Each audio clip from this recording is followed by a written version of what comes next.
কেন নামাজ পড়বেন না? কেন 5 ওয়াক্ত নামাজ পড়বেন না?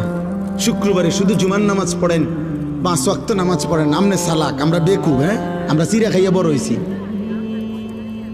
আমনে ভাত খাইয়া বড় হয়েছেন, আমরা বেককর।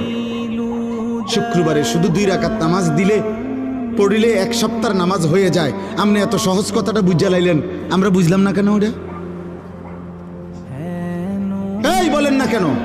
কোন বাটপারে বলছে এটা বলেন?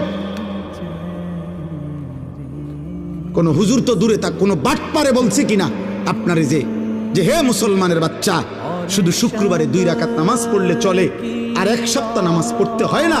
তা কোন সিটারে বলছে আপনার? মুসলমানের উপরে জুমার নামাজ ফরজ না 5 ওয়াক্ত নামাজ ফরজ? তো জুমার নামাজ কি আলগা নামাজ? শুক্রবারে নামাজ 6 ওয়াক্ত। তো তাইলে শুক্রবারে